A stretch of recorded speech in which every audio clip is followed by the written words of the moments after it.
Let's talk about Vancouver Velocity, originally from Mario Kart Tour, and then rate it out of 10. Real quick, if you would subscribe please, I would really appreciate it. I'm trying to get to 100 subscribers by the end of the month. Thank you! As the name suggests, Vancouver Velocity takes you on a tour of Vancouver in the Canadian province of British Columbia. Along the track, many Vancouver landmarks can be found, such as Canada Place, the Olympic Cauldron, Lionsgate Bridge, and Stanley Park. The two pillars holding the Mario Kart sign at the starting line are based off of the Gastown steam clock. There are probably many important locations that I didn't mention or even notice because I'm not at all familiar with that city. If you know of any, feel free to let me know.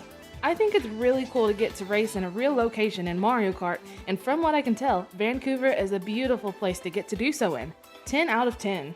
I typically don't like the tracks that change in layout from lap to lap, but I really don't mind this one too much.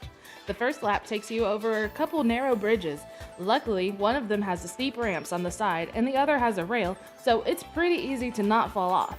Lap 2 is pretty easy. The first part is pretty calm as you go through a quiet park.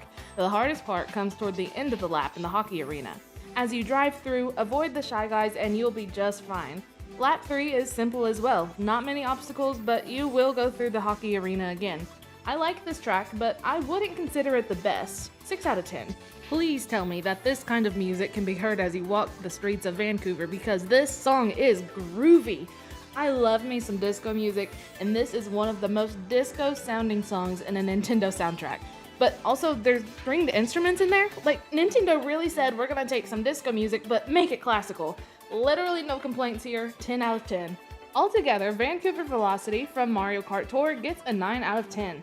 Not gonna lie, I did not have great hopes for this track when it was first requested, but when I replayed it, I realized that it was an absolute masterpiece. Anyways, if you enjoyed this, please like and subscribe. Thank you!